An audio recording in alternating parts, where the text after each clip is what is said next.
감사합니다.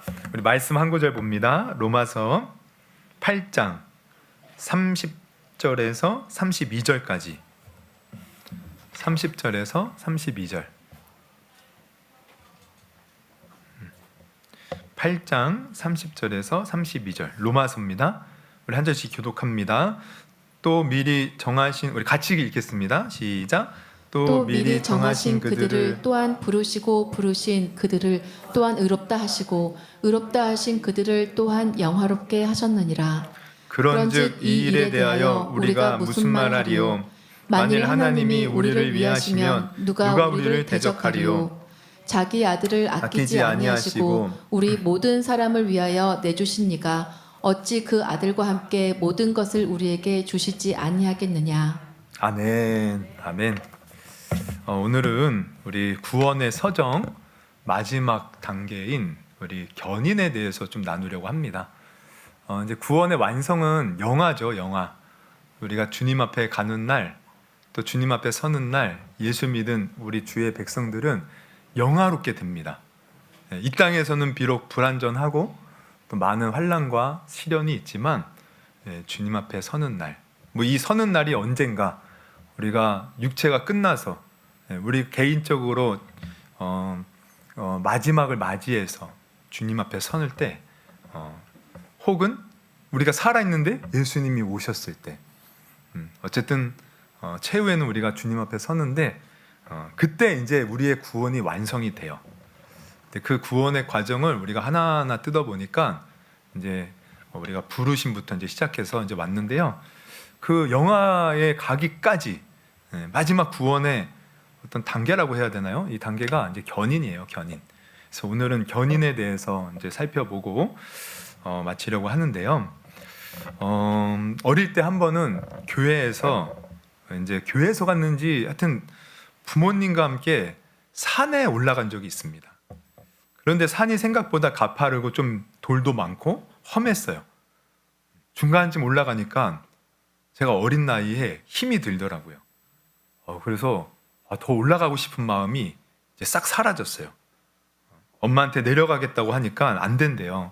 그러니까 혼자 내려가면 안 되죠. 길 잃어버리니까. 그래서 그게 괜찮다. 나 혼자서라도 내려가겠다고 막 떼를 쓰고 있었더니 이제 어떤 집사님이 옆에서 그러셔요. 끝까지 올라가면 너 지금까지 보지 못했던 멋진 이 경치를 보게 될 거야. 얼마나 멋진지 몰라. 산 정상에서 맞는 바람 너무 상쾌하다. 야, 좀만 참어. 좀만 올라가면 돼. 조금만 올라가면 돼. 그래서 내려가. 이제 올라가고 싶지 않았는데 조금만 올라가면 된다고 하니까 알겠습니다 하고 이제 올라갔죠. 그런데 거짓말이었어요. 조금이 뭡니까? 지금까지 올라온 것보다 아무리 가도 끝이 안 보여요. 그래서 속으로 제가 많이 욕했죠. 저 거짓말쟁이 진짜 내가 속았어. 진짜 내가 왜 올라가지고 이 고생이야. 그런데 이제 어쨌든 이제는 뒤로 갈 수도 없고 이제. 그런데 이제 제가 딱 정상에 올라갔는데 정말 너무 멋진 거예요. 정상에서 내려다보는 내가 살던 그 땅의 풍경들이 이렇게 멋있는지 처음 알았어요. 그리고 바람도 정말 시원하고. 그래서 순간 그분을 원망하던 마음이 싹 사라졌어요. 정말 잘했구나. 그분이 정말 하는 말이 거짓말은 아니구나. 너무 이제 좋았던 이 기억이 있는데, 여러분 제가 왜 이야기를 하냐면 우리의 구원도 마치 이 등산과 같다는 거예요. 구원은 은혜로 받지만 하루하루 구원을 이루며 살아가는 우리의 삶은 마치 등산하는 것과 같다는 겁니다. 신앙생활을 제대로 하는 것은 쉽지 않죠. 이 타락한 세상에서 성경의 가치관, 하나님의 말씀을 붙들고 우리가 살아간다는 것, 정말 신앙적 큰 용기와 결단이 날마다 요구되고 있어요. 그래서 때로는 포기하고 싶을 때도 있습니다. 적당히 살고 싶을 때도 있어요. 그런데 중요한 것은 우리가 끝까지 가면 거기에는 찬란한 영광이 기다리는 줄 여러분 아시기를 바랍니다. 그 끝까지 가야 돼요. 근데 그때까지 가는 데 있어서 우리는 포기하고 싶고 돌아가고 싶고 그만 올라가고 싶을 때가 있을 때, 하나님은 우리가 힘을 내서 다시 갈 수 있는 은혜를 베푸시는데, 그게 바로 견인이에요. 견인. 하나님이 우리를 이끄시는 겁니다. 할렐루야. 흔히 이제 우리가 성도의 견인이라고 이제 용어를 지칭 이제 쓰는데, 이것은 이제 교회 용어 사전에서 찾아보면 이렇게 이제 정의하고 있어요. 이 성도의 견인이라는 것은 하나님으로부터 선택받은 성도가 은혜의 상태에서 떨어질 수 없다는 이 칼빈주의적 교리 중 하나이다.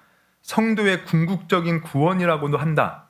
여기서 견인이란 성령께서 신자의 마음속에서 하나님의 은혜의 역사를 시작하시고 계속하시어 마침내 그것을 완성하시는 성령의, 그러니까 하나님의 계속적 역사라고 하겠다. 이게 견인이에요. 그러니까 하나님이 성령을 통해서 우리 마음에 끊임없이 은혜를 주셔서 결국 우리가 구원의 그 완성을 이룰 수 있도록 이끌어 가신다는 거죠. 이게 이제 견인인데, 여러분 솔직히 우리가 견인하면 뭐가 생각나요? 견인이란 말을 들으면 저는 견인차가 생각나. 견인차. 여러분 한번 견인차 한번 차 이렇게 끌려가 봤습니까? 우리가 이제 차만 끌려가는 건 봤죠. 저는요 이 견인차가 이제 차를 끌고 갈 때 그 안에 타본 적도 있어요. 한 번은 예전에 이제 결혼하고 얼마 안 돼서 이제 월요일 날 목회자만 하는 집회가 있었어요. 기도원에서. 그래서 사모랑 거기랑 가기 위해서 우리 사모 큰 언니네 이제 차를 빌려 탔어요. 근데 그 차가 아주 되게 헐었고 상태가 안 좋았습니다. 그래도 어떻게 차가 없으니 그 차를 타고 이제 열심히 가는데 시동이 중간중간 꺼지는 거예요. 근데 한참 이제 그 외곽도로를 이 고속도로를 달리는데 그때 시동이 꺼져 버렸어요. 그래서 어떻게 해서 이제 갓길에 세워두고 뭐 아무리 이제 시동을 걸어도 안 돼요. 그래서 이제 불렀죠. 이제 보험사에 전화를 해서 그랬더니 뭐 어느 방향이냐 어디냐 막 그래서 이제 견인차가 왔어요.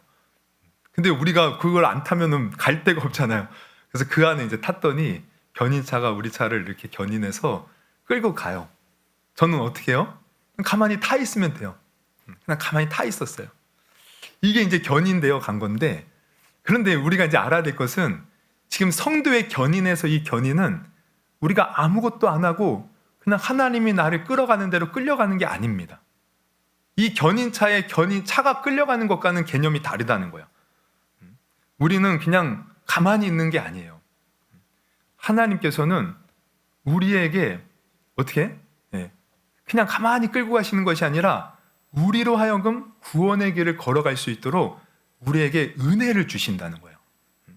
하나님은 우리를 일방적으로 끌고 가시지 않습니다. 하나님은 우리를 통해 일하시고 또 우리와 함께 일하시기를 즐겨 하시는 거예요. 그래서 이 견인을 우리가 생각할 때 단순히 견인차가 견인해서 차를 끌고 가듯이 그게 아니고, 이 견인이라는 한자어를 보면은 이런 한자어가 쓰여요. 견자는 굳을견, 그리고 인자는 참을 인입니다. 그러니까 굳건히 오래 참을 수 있는 은혜를 우리에게 주시는 거예요. 굳건하게 오래 참을 수 있는 은혜. 우리가 힘들고 지칠 때, 포기하고 싶을 때 굳건하게 인내할 수 있는 은혜를 베풀어 주시는데 이게 견인인 거예요. 그러니까 그냥 하나님은 얘다 구원받아라, 네가 알아서 이제 해, 뭐 이런 게 아니에요. 우리를 책임지시고 우리가 갈 수 있는 힘을 주시는 거예요. 그리고 하나님이 그냥 너만 따라와 하면서 우리를 끌고 가는 게 아니에요. 우리가 갈 수 있도록 우리에게 힘을 주시는 겁니다. 그리고 이게 견인이죠. 이게 하나님의 은혜예요. 로마서 8장 38, 39절을 말씀을 한번 볼게요. 우리 38절에 보면 내가 확신하노니 사망이나 생명이나 천사들이나 권세자들이나 현재일이나 장래일이나 능력이나 높음이나 깊음이나 다른 어떤 피조물이라도 우리를 우리 주 그리스도 예수 안에 있는 하나님의 사랑에서 끊을 수 없으리라. 이 말씀처럼 그 어떤 것도 우리를 그리스도 예수 안에 있는 하나님의 사랑에서 끊을 수 없다. 사망도 대적할 수 없고 권세도, 어떤 권세도 불가능해요. 어떤 높음이나 깊음도 우리를 구원의 산등성에서 영원토록 끌어내리지 못합니다. 왜냐하면 하나님이 책임져 주시고 하나님에게 끊임없이 우리에게 은혜를 주셔서 우리를 인도하여 끝내는 그 천국에 이르도록 만들어 주시기 때문에 그래요. 그래서 이게 이제 견인인데, 우리가 이제 교회 역사를 보면요, 이 견인과 관련된 논쟁이 있어요. 그러니까 그러니까 이 견인을 보면은 어떤 개념이에요? 하나님이 한번 구원하신 백성은 절대로 놓지 않고 끝내 구원에 이룰 수 있도록 끌고 가잖아요. 은혜를 주시잖아요. 그러면은 이 말 속에는 어떤 의미가 있냐면 한번 구원받은 자는 구원에서 떨어질 수 없다는 거예요. 그러나 이제 역사 속에 어떤 논쟁이 있냐면 과연 한번 구원받은 사람은 정말 떨어지지 않는가? 아니면 구원을 잃어버릴 수 있는가? 이거 이제 이 문제. 여러분은 어떻게 생각합니까?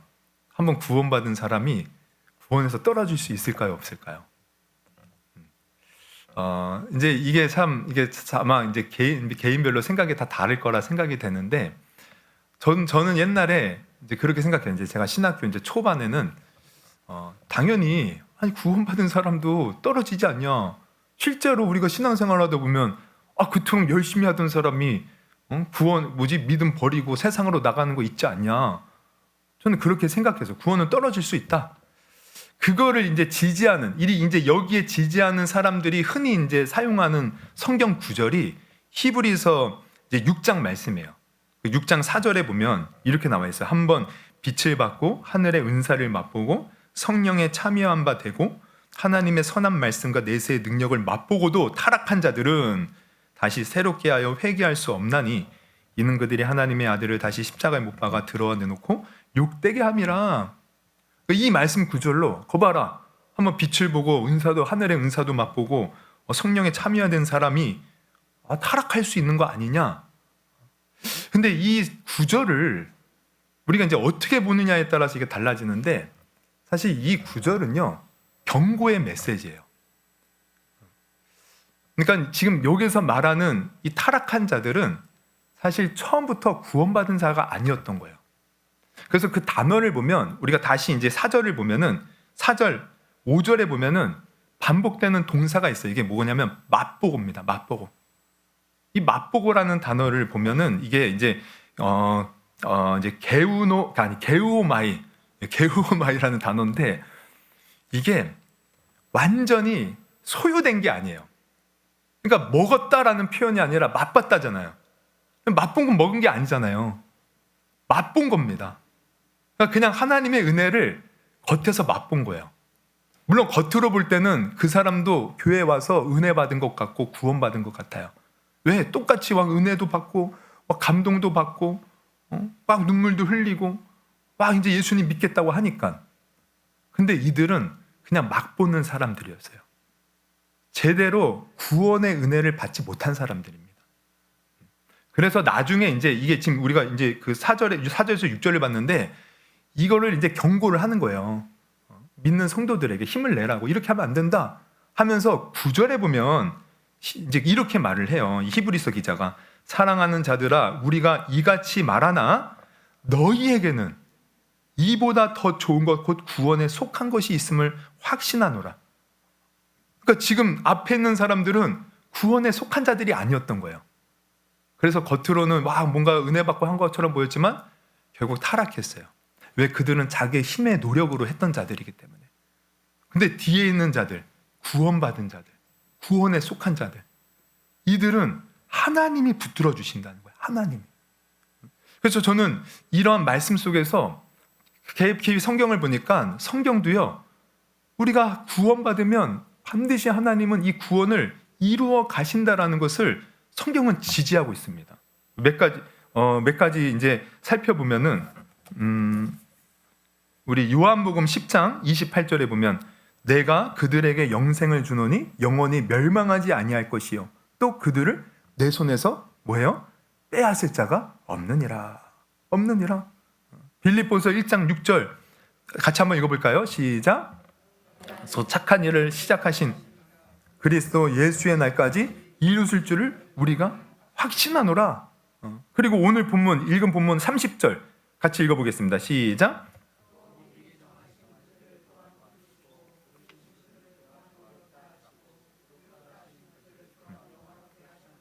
반드시 주님 우리를 부르시면 우리를 의롭다 하시고 끝내 영화롭게 하십니다. 그러니까 앞에서 나왔던 이 히브리서 6장 4절에 나오는 그들이 그냥 맛본 사람이 아니라 진짜 우리 구원의 은혜를 경험한 사람, 이거를 우리가 이제 이 구원의 서정의 용어로 빌리자면 어떤 사람이에요? 부르심을 받아서 거듭난 사람, 중생한 사람, 이 은혜를 진짜 받은 사람. 이런 사람들은 절대로 구원에서 떨어질 수 없습니다. 저는 이것을 확신합니다. 왜냐하면 우리가 봤잖아요. 구원 자체가 다 하나님의 은혜로 된 거예요. 은혜로.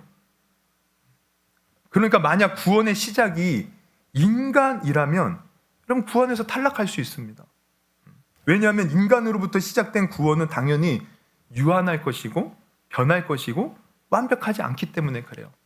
그래서 인간으로부터 시작하는 구원론을 주장한다면 인간이 제대로 하지 않을 경우 구원에서 탈락할 가능성이 있죠. 이상할 게 없어요.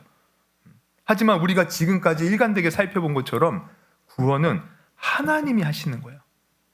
그 구원은 그러하기에 절대로 사라지지 않는 완벽한 구원일 수밖에 없다는 거죠. 왜냐하면 그 구원을 주시는 우리 하나님이 불변하시고 영원하시고 완전한 하나님이시기에 반드시 그분이 우리의 구원을 이루어 가시는 겁니다.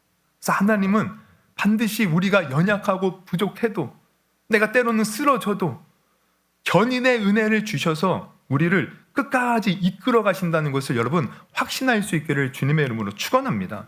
그래서 우리가 이 견인의 은혜를 깊이 제대로 이해하기 위해서는 이 견인과 관련된 두 가지 개념을 알아야 돼요.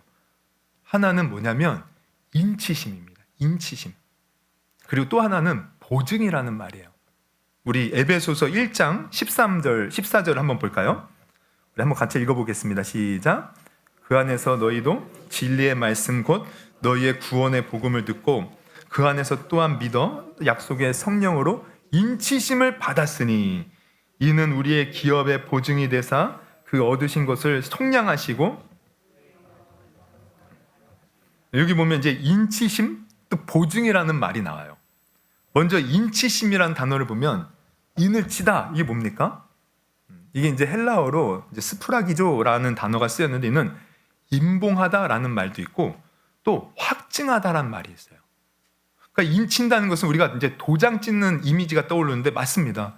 여러분 우리가 이제 집 뭐 사고 팔고 할 때 아니면 뭐 전세 뭐 할 때 뭐 자동차를 살 때 도장을 계약서에 딱 찍으면 이제 그 집이 그 차가 누구의 것이 돼요? 내 것이 되는 거예요. 내 것이. 이게 인치는 겁니다. 이처럼 하나님은 우리를 인치셨다. 무엇으로? 성령 하나님으로. 그러하기에 구원은 막 언제 바뀔지 모르는 유동적이고 막 그런 게 아니라 신실하신 하나님이 구원의 도장을 찍었기에 확실한 거예요. 그럼 믿으십니까? 인치셨다는 거예요. 그리고 또 이 인치셨을 뿐만 아니라 뭐라고 해요? 보증이 된다는 말도 표현해요. 보증. 여러분 보증이 뭐예요? 여러분 보증 써보셨어요? 큰일 납니다. 보증 쓰지 마십시오. 큰일 나요. 저희 아버지가 나중에 이제 보니까 보증을 쓰신 거예요. 저희 작은 아버지. 그래가지고 몇 천만 원 빚을 저희 어머님이 보여주더라고. 아버지가 빚진 게 아닌데 보증을 서갖고 결국 우리 집이 빚쟁이한테 쫓기는 신세가 되었다. 보여주더라고. 근데 성경에 보면 뭐라고 해요? 보증하지 말래잖아요.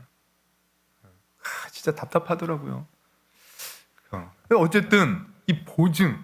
그럼 보증하면 뭐예요? 내가 이제 어떤 사람이 돈을 어디에서 빌려요. 그러면 이 사람에 대해 내가 보증을 해줘. 그러면 이 사람이 만약에 빚을 못 갚고 도망갔다. 그러면 누가 이제 갚아야 돼요? 보증한 사람이 갚는 거예요. 책임을 진다는 거예요. 그러니까 성령으로 우리를 인치시고 그게 보증이 된다는 건 뭡니까? 주님이 우리를 책임지신다는 거예요. 할렐루야. 우리는 여전히 연약해요. 구원받아도. 여전히 부족합니다. 근데 주님이 책임져 주신다니까요. 주님이 그 크신 능력으로 우리를 책임져 주시니 이 구원은 확실한 겁니다. 확실한 거. 그래서 우리는 이 견인의 이 개념을 잘 알고 있어야 돼요. 이 견인에 대한 믿음을 우리는 확실히 해야 됩니다. 왜냐하면 마귀는 끊임없이 우리로 하여금 구원을 의심하게 만들어요. 언제? 내 믿음이 약간 이렇게 떨어졌을 때. 이렇게 열심히 할 때 우리가 열심히 하는데 우리가 사람인지라 또 때로는 내 기분 감정에 따라서 열심히 못할 때가 있어요. 이게 심한 경우는요, 우리가 이제 신앙생활을 오래 한 사람들은 이게 이제 기복이 덜한데, 이제 저도 이제 보면은 처음에 예수 믿고 그렇게 뜨거웠는데, 이게 이제 기복이 있는 거예요. 어느 순간 그렇게 뜨겁고 막 기도할 때마다 눈물이 나고 막 찬양할 때마다 막 그냥 감동이 밀려오고 막 말씀을 들을 때마다 막 달콤하게 들리고 그랬던 내가 어느 순간부터 다 끊겨요. 이게. 기도도 안 되고 찬양을 불러도 은혜가 안 되고 말씀을 들어도 들리지도 않고 교회를 그냥 형식적으로 나가는 내 모습, 그 속에서 제가 한동안 헤맸어요. 하나님이 이제 나를 버리셨나 보다. 나는 이제 안 되나 보다. 그러면서 삶 속에서 크고 작은 나도 모르게 짓던 이 죄들, 마음속으로 짓는 죄들이 자꾸 저를 눌러요. 거봐라, 너 이렇게 죄 짓는데 네가 무슨 구원받은 자냐? 너 같은 자가 무슨 주의 길을 가겠다고 하냐? 별의별 생각이 다 들어요. 정말 미칠 것 같은 거야. 근데 하루는 제가 이제 그런 정말 심각하게 고민했습니다. 신학교 다닐 때인데 이제 신학교를 그만 가야 되나? 정말 심각하게, 왜 내 모습을 보니까 나는 구원조차 못 받은 인간 같은 거예요. 근데 이제 하루는 청년 집회를 갔어요. 근데 이제 목사님 말씀을 전하시고 은혜를 하나도 못 봤어요. 3박 4일 동안. 근데 마지막 날, 3박 4일 지나고 마지막 이제 무슨 예배라고 하죠? 폐회 예배 드리고 이제 집에 가는 것만 남은 거예요. 폐회 예배를 드리는데 마지막으로 목사님이 그래요. 이제 뭐 방언을 못 받은 사람, 은사를 못 받은 사람, 우리 마지막으로 한 번 더 기도하자. 그런 적이 없었거든요. 그래서 마지막으로 한 번 기도하세요. 마지막으로 기도하죠. 기도하는데 이제 누가 저한테 와서 지금 옆에는 누가 은사, 이제 방언을 못 받았는데 좀 옆에 와서 같이 기도 좀 해주라. 근데 저는 지금 제 상태가 지금 상태가 안 좋잖아요. 지금 나도 지금 하나님이 버리신 것 같은데 누구를 위해서 제가 기도합니까? 근데 그 사람이 너무 간곡하게 하니까 뺄 수도 없고 그래서 알았다고 하고 옆에서 기도하는 거예요. 받든지 말든지 무슨 상관이야. 지금 나도 지금 상태가 안 좋은데 그래서 같이 이제 손잡고 이렇게 기도를 막 하는데 그 3박 4일 동안 그 친구가 방언을 못 받았는데 제가 같이 기도하는데 방언이 터진 거예요. 그러면서 하나님이 쫙 제게 이 말씀이 임하셔요. 왜 절망하고 왜 좌절하니? 나는 여전히 변함없이 너를 사랑하고 너 옆에 있는데 왜 혼자 그렇게 하나님이 나를 버렸냐니, 하나님이 나를 떠났느니 왜 네 혼자 그렇게 착각 속에서 혼자 방황하니? 아들아, 나는 여전히 변하지 않고 너와 함께한다. 그때 제가 깨달은 거야. 하나님은 나의 심령의 상태에 따라 왔다 갔다 하시는 분이 아니구나. 변하는 건 나예요. 감정이 내가 변하고 내 상황이 변하지 하나님은 절대 변하지 않습니다. 하나님은 언제나 그 자리에 계셔요. 우리 하나님은 상과 같다 찬양도 있잖아요. 하나님은 상 같아서 언제나 변함없이 그 자리에 계시는 주님. 우리 주님은 그러셔요. 그러니까 이 견인의 우리가 교리를 알고 있으면 우리 흔들리지 않습니다. 주님이 내가 이렇게 어려움 속에서도 늘 내 속에서 일하시는구나. 아까 우리 빌립보서 1장 6절 말씀처럼 우리 안에서 착한 일을 행하신 그분이 마지막까지 그 일들을 이루어 가시는구나. 여러분, 우리의 신앙은 나를 보는 게 아니라 주를 보는 겁니다. 견인의 교리는 바로 주님을 볼 수 있는 믿음의 눈을 열어주는 거예요. 할렐루야. 여러분, 마지막 때는 예수님이 오전에도 봤지만 환난이 있다고 그랬어요. 근데 그 환난 속에서 주님이 우리를 지키셔요. 믿으십니까? 그래서 아까 우리가 이제 그 누가복음 21장 봤는데 약간 뒷부분을 다시 한번 보면 16절부터 이런 말씀이 있어요. 심지어 부모와 형제와 친척과 벗이 너희를 넘겨주어 너희 중에 몇을 죽이게 하겠고 또 너희가 내 이름으로 말미암아 모든 사람에게 미움을 받을 것이나. 앞에서는 우리가 봤죠. 아침에 막 처처의 기근과 막 지진과 막 전염병이 있고 민족이 나라를 대적하고 막 이러한 이제 막 믿는 자들이 박해를 받고 그런 환난. 근데 주님이 뭐라고 하셔요? 18절 19절 봅니다. 같이 읽어봅니다. 시작. 너희 머리털 하나도 상하지 아니하리라. 왜? 주님이 지켜주신다는 거예요. 그러면서 19절에 뭐라 그래요? 너희의 인내로 너희 영혼을 얻으리라. 여기 보면 너희의 인내로 영혼을 얻으리라. 이거를 우리가 문자로 보면은 너희의 인내하니까 우리가 어쨌든 인내하면 우리가 구원받는다 이렇게 생각하는데, 이 인내는 우리에게서 나오는 인내가 아니에요. 아까도 봤죠? 이 견인, 굳건하게 오래 참는 은혜를 주시는 이 인내가 바로 견인의 은혜입니다. 하나님이 우리로 하여금 인내할 수 있는 힘을 주셔요. 은혜를 주셔요. 그래서 주님이 주시는 힘으로 우리가 인내하면 우리의 영혼을 얻는다. 영혼을 얻는다는 건 뭡니까?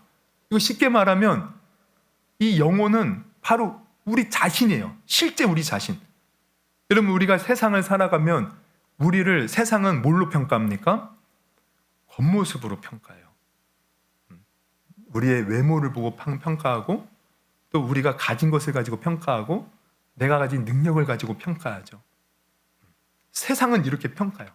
그러나 이 영혼이라는 것은 세상이 그렇게 평가하는 외모가 아니라 우리 진짜 속사람, 내가 주님을 만났고 주님을 사랑하고 주님이 우리를 구원해 주신 그 속사람, 그 영혼이 끝내는 구원받는다는 거예요.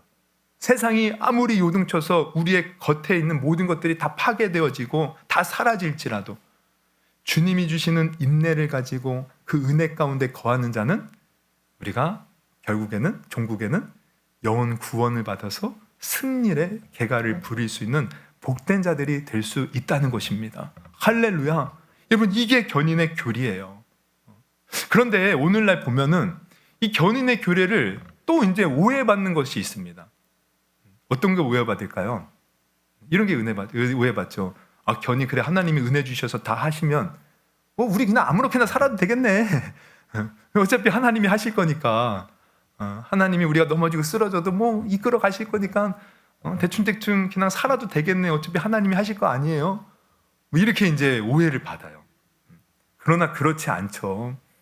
여러분, 견인의 교리는 뭐예요?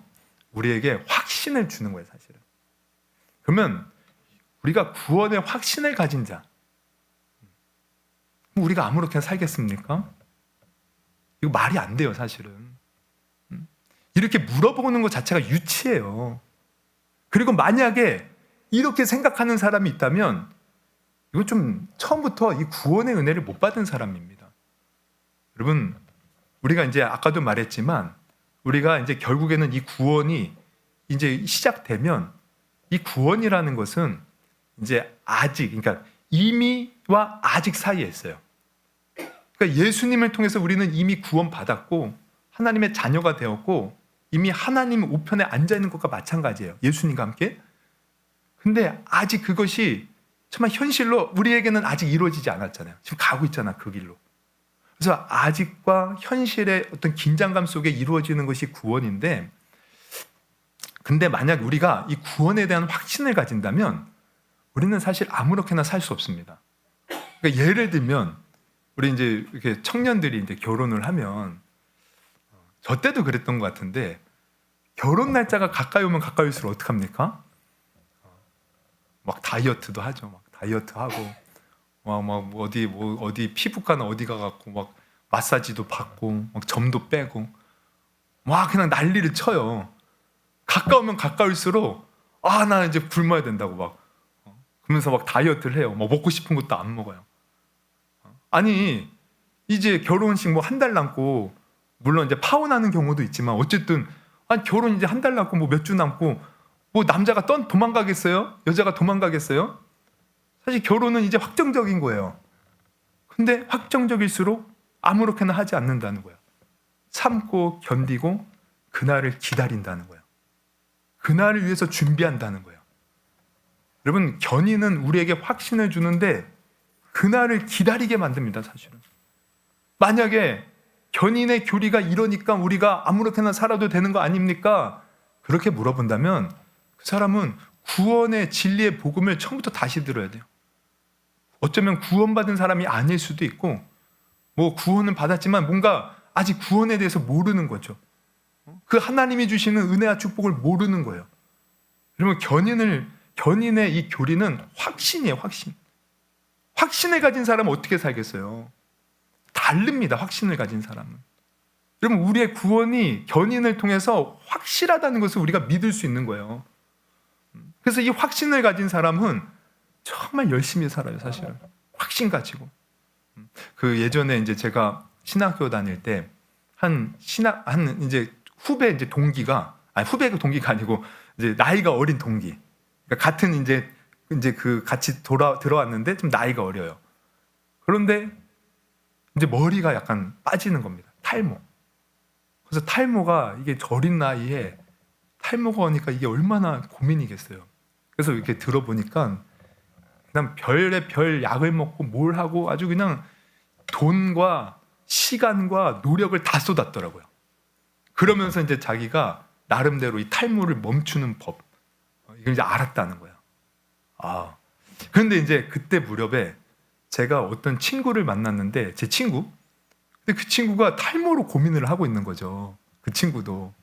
그래서 제가 이제 신학교에 돌아와서 제 친구 얘기를 그 이제 나이 어린 동기 전도사님에게 얘기를 했어요. 그랬더니 갑자기 불에 이 쌍불을 켜고 아니 그래요? 그러면서 저한테 이제 와가지고 내가 그 친구한테 선물을 해주고 싶다는 거예요. 무슨 선물? 이것만 먹으면 된다는 거예요. 그러면서 제가 진짜 너무 그분이 불쌍하고 저도 다 해봐서 이런 말씀을 드리는 건데요. 탈모요. 이거 진짜 열심히 관리한다고 되는 게 아니에요. 하루라도 빨리 바른 방법을 찾아서 먹어야 하는데 탈모는요. 제가 소개하는 약을 먹으면 돼요. 약을 먹어서 속도를 늦추고 그러면서 뭔가 치료책을 해야 돼요. 저는 확실한 방법을 알고 있어요. 제가 사주는 약만 먹으면 그분도 탈모에서 벗어날 수 있어요. 그러면서 아주 확신을 가지고 얘기해요. 여러분 이 확신이 느껴집니까? 이분의? 여러분 이 구원도 확실한 거예요. 왜? 견인 때문에. 그럼 우리가 이 견인으로 말미암아 구원이 확실한 것을 아는 사람은 그 구원의 영광을 바라보면서 더 구원을 꿈꾸면서 그 영광스러운 날을 꿈꾸면서 우리가 살아가는 겁니다. 사실 우리가 방황하는 이유가 뭡니까? 내가 구원을 확신하지 못하기 때문에 그래요. 내가 이렇게 살면 버림받는 거 아니야? 나 끝나는 거 아니야? 하나님이 나를 놓치는 거 아니야? 아닙니다. 할렐루야. 하나님이 나를 어떤 일이 있어도 붙들고 계셔요. 내가 그 모든 환난과 어려움을 이길 수 있는 힘을 주셔요. 이 주님이 내 옆에 계신다는 것을 아는 사람, 이 사람은 흔들리지 않습니다. 방황하지 않습니다. 방탕하지 않습니다. 오히려 확실한 구원을 꿈꾸면서 그날을 바라보며 자기에게 주어진 삶을 열심히 살아갈 수 있다는 거예요. 여러분 구원을 확신하십니까? 하나님이 내가 연약해도 나를 부르시고 거듭나게 하시고 의롭게 하신 것처럼 끝까지 나에게 견고한 인내의 은혜를 주셔서 끝내는 구원에 이르게 하실 줄 믿으십니까? 여러분 오늘 분명히 이 견인 교리를 통하여 이 믿음을 가질 수 있기를 주님의 이름으로 축원합니다. 오늘 본문 우리가 마저 보면은 31절에 32절에 이렇게 나와 있죠. 그런즉 이 일에 대하여 우리가 무슨 말하리요? 만일 하나님이 우리를 위하시면 누가 우리를 대적하리요? 하나님이 우리를 위하시고 우리의 편이시기에 우리를 대적할 자는 이 세상에 아무도 없습니다. 자기 아들을 아끼지 아니하시고 우리 모든 사람을 위하여 내두신 이가 아들도 아끼지 않고 내어주신 인데 우리에게 무엇을 못하겠어요? 우리가 저번에 말씀드렸죠. 어떤 이 설교학 교수님이 이제 설교를 이제 학생들을 시켰는데 이 학생 한 명이 나와서 처음에 하는 얘기가 그거예요. 자기는 하나님이 이해가 안 된다는 거예요. 아니 비겁하게 하나님 아버지가 직접 죽으면 됐지 왜 아들을 보내서 아들을 죽게 하냐 이거예요. 하나님이 약간 조금 비겁하고 조금 못 믿었다는 거예요. 예전에는 자기가 그랬대요. 그래서 이 교수님이 제가 도대체 무슨 말을 하려고 저렇게 하나 걱정이 되었는데 나중에 하는 얘기 들으니까 너무 감동을 받았대요. 뭐냐면 자기가 이 전도사님이 그렇게 생각했는데 자기가 결혼을 해서 자식을 낳아보니까 자식이 조금만 아파도 견딜 수가 없다는 거예요. 자식이 아플 때 막 아파서 병원에 입원하면 차라리 내가 아프면 좋겠다. 자기의 온 마음이 다 자식에게 있다는 걸 깨달았다는 거예요. 그걸 깨달으니까 하나님의 사랑이 그제서야 깨달아지더래요. 아, 하나님은 자신보다 아들을 아끼셨겠구나. 그런데 아들을 우리를 위하여 내어주셨다는 것은 하나님의 가장 소중한 것을 바로 우리 인간을 구원하기 위해서 내어주었다는 거예요. 가장 큰 거를. 우리 그러잖아요. 차라리 내가 죽으면 됐지 우리 자식 안 죽기를 바라잖아요. 하나님은 우리를 구원하기 위해서 그 아들까지도 내어주셨다는 거예요. 이 엄청난 사랑으로 우리가 사랑을 받았어요. 하나님이 그 아들도 내어주셨는데 우리에게 못하실 것이 뭐가 있겠습니까? 아들로 구원해 주셨는데 우리가 조금 실수한다고, 우리가 조금 넘어졌다고 우리를 쉽게 포기하시겠습니까? 절대 포기하지 않습니다. 이게 견인의 교리예요. 여러분, 이 확신을 가지고 우리가 때로는 내 감정이, 내 기분이 꿀꿀해서 다운되어서 침체되어서 아무것도 못할 것 같은 상황 속에서도 이 견인의 교리를 믿으시고 기도의 자리로 나올 수 있기를 바랍니다. 예배의 자리로 나올 수 있기를 바랍니다. 주님을 찾는 자리로 나올 수 있기를 바랍니다. 그래서 어떻게든 주님을 찾는 그 자리에 있다 보면 반드시 우리 주님 은혜를 주시고, 아니 때로는 우리가 그렇게 찾지 못해도 반드시 다시 회복할 수 있는 은혜 주셔요. 주님이 나와 함께 하신다는 이 믿음만큼은 절대 잃지 말기를 주님의 이름으로 축원합니다. 그래서 하나님을 우리가 믿고 인내하면 돼요. 인내. 무슨 일이 있어도 끝까지 그 주님을 신뢰하고 인내하면 돼요. 우리 두 가지 말씀만 보고 마칠게요. 히브리서 10장 36절 같이 읽습니다. 시작. 너희에게 인내가 필요함은 너희가 하나님의 뜻을 행한 후에 마태복음 10장 22절 또 너희가 내 이름으로 말미암아 모든 사람에게 미움을 받을 것이나 나중까지 견디는 자는 구원. 여러분 반드시 인내하면 구원을 받습니다. 이 인내를 우리 하나님이 주셔서 그렇게 인내할 수 있도록 이끌어 주신다는 것을 믿고 우리 오늘도 내일도 모레도 주님 만날 그날까지 그 은혜 안에서 인내하면서 승리하는 우리 모두가 되기를 주님의 이름으로 축원합니다. 우리 한번 찬양해 볼까요? 우리 다시 한번 우리 찬양 우리 우리 고난과 시련 속에 이거 이제 몇 번 불러봤더니 이제 아시겠죠? 좀 우리 고난과 시련 속에 사람들은 나를 떠나도 신실한 그분의 사랑이 내 삶을 지키셨네. 지난날 돌아보면 수많은 연단을 통하여 나를 크게 사용하실 그분의 뜻이었음을 알았네. 이게 어쩌면 인내의 어떤 은혜, 견인의 은혜를 말하는 게 아닐까요? 여러분 다시 한번 우리 견인의 그 은혜를 생각하고 우리 한번 이 찬양 부르고요. 우리 한번 기도하는 시간 갖도록 하겠습니다. 고난과 시련 속에 고난과 시련 속에 사람들은 나를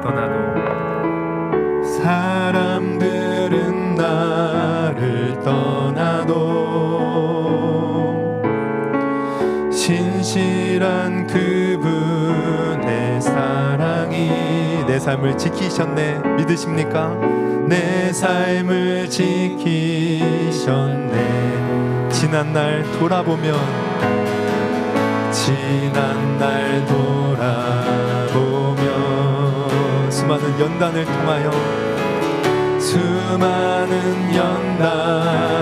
통하여 나를 크게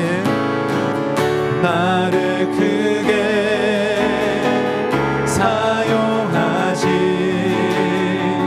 그분의 뜻이었음을 알았네.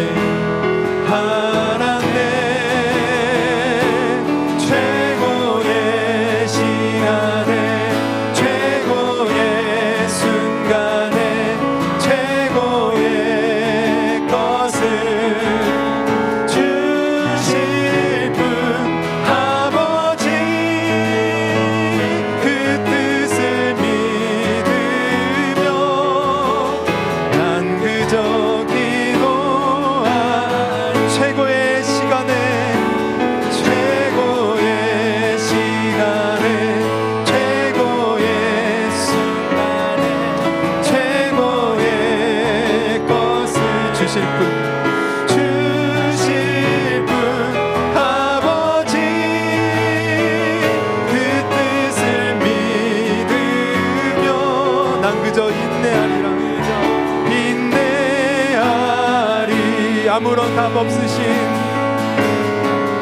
아무런 답이 없으신 그분을 원망했었네.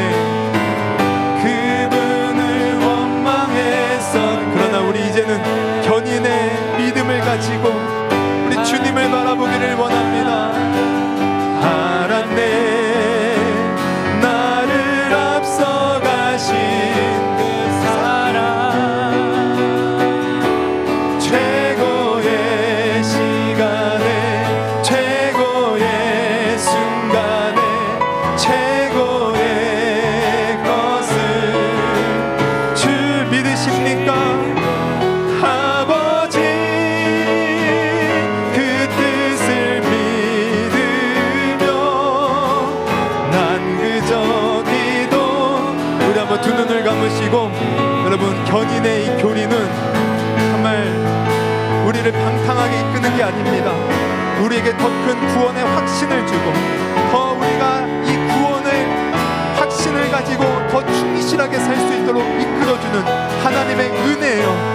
우리 지금까지 내 신앙이 흔들렸다면 이제는 흔들리지 아니하고 끝까지 나를 붙들어 주시는 주님을 바라보며 흔들리지 않는 믿음으로 살겠습니다. 우리 다짐하는 마음으로 오늘 들은 말씀 붙들고 주여 한번 부르고 기도하도록 하겠습니다.